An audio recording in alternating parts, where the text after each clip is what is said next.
clan, mata a todo aquel que desacata. Patata, tengan a cada que aparta. Si paso la vida observando tu falta. Salsa, salsa, dime lo que eres. Si me falsas no tendrás lo que quieres. Ahí el experto en tus frustraciones y ganar cash robando lo que tienes.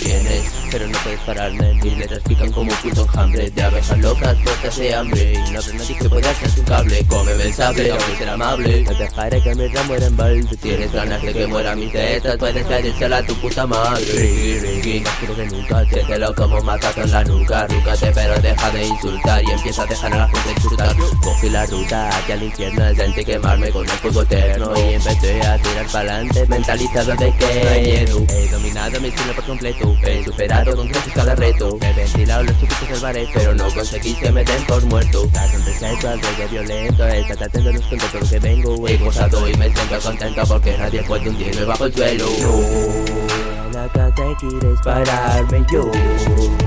Ya no hay más perro que la tribu, corriendo a ninguna parte donde se valore el arte y que no vayan detrás de su el chiquillo que lo parte y no os hagáis llamar los rappers. Una banda de mangantes que no piensan antes de hablar y sois unos nada por mí que te quiero joder bien. Si es que me encuentro al 100% con este sonido que suena pequeño. Quiero que te resta el pico, es mi vida desde que yo era chico. No busco dinero y fama, solo desahogo cantándole al puto micro. Y como siempre lo mismo, gente critica y no siguen el ritmo. Creo que los voy a mandar al limbo, escupiendo fresco por la paintball.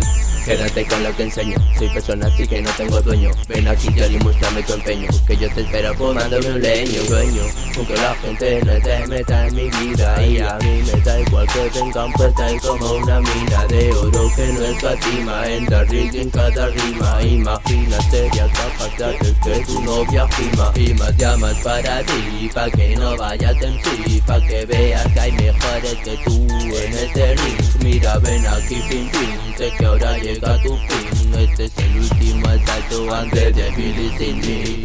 No van a conseguir dispararme yo. Ya no hay más perro que la tribu, corriendo a ninguna parte donde se valore el arte y que no vayan de cáncer. El chiquillo que lo parte y no os hagáis llamar los rappers. Una banda de mangantes que no piensan antes de hablar y sois